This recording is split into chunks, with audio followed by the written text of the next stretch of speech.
famous sopranos are sometimes labeled as divas or prima donnas, Maria Callas being a good example of that, but you don't have that reputation. So how did you avoid that reputation? Gosh, I just wish I could have called you. I just wanted to nurture that a little bit so I could be the subject of dinner conversations, and I just couldn't do it. I've never been good at it. But in other words, the ego that's involved with being a great soprano obviously gets to a lot of people. I think it comes out of anxiety. It comes from a certain kind of a huge anxiety about performance pressure. And let's not diminish what performance pressure means. It is really challenging. And some people, if you make it to the top, even staying at the top is terribly difficult.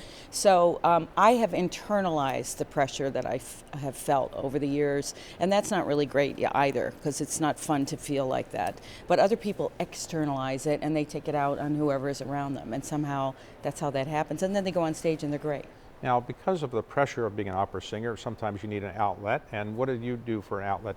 I am a culture fanatic. I am also fascinated by, I want to learn. I'm a lifelong learner. So I'm going to museums and theater.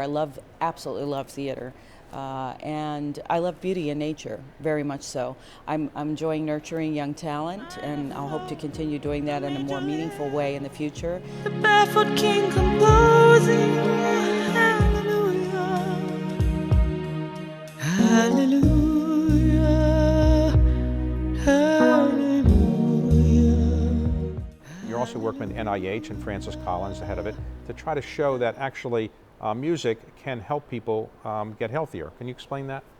So I basically met Francis Collins, who's the director of the National Institutes of Health, at a dinner party, an amazing dinner party with Justices Scalia, Ginsburg, and Kennedy, and we had a sing-along. Well, when you're doing a sing-along, isn't everybody else intimidated? You're not exactly the average sing-along person. Well, we were kind of singing This Land Is Your Land. There were songs that everybody knew, and they loved it. I said to Francis at some point in the evening, I said, there's so much neuroscience about music. What would you think about collaborating with the Kennedy Center? And he said, yes, let's look into that. And it's turned into this really extraordinary project. It's about drawing attention to the power of music, because the neuroscience is new. It's relatively new and becoming more widely known, but how it helps childhood in childhood development, how it helps with so many therapies for autism, Alzheimer's, Parkinson's, for veterans. I gave 14 presentations in the last 6 months around the country where I sing, sharing all of the knowledge that I'm gaining in a hopefully entertaining way. So when people come up to you, young performers, and say, I want to be a famous opera singer, what is the advice you give them? Well, I really advise people first and foremost not to accept any limitations. Now you not only have to sing fabulously, have a super technique, and really be able to trust your voice, you have to look fabulous, look like the character you're playing, and act amazingly well. And a lot of this is developed since I started singing, and I'm sure the demands will be even more in the future. So if I wanted to learn how to be an opera singer, it's late, I guess, in life. You have to learn early. You can't start late in life, right? Typically not. And today, when you go to master classes, you teach people, do you ever see anybody you think this person really is talented, or you? Oh yeah, absolutely. There are a lot of diamonds in the rough out there, and we also say the greatest singers in the world probably don't even know they have a voice. Well, okay. So David, we could work on it a little bit and see, just check out the talent. I have, every time I have ever sung, people say, you are completely tone deaf. So I don't think I have the skill.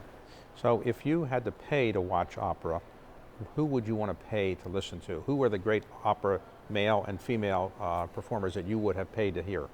Oh gosh, I would have loved to have heard Maria Callas because of her musicianship. I go to her records all the time. Victoria de Los Angeles, I don't think I ever heard her sing live.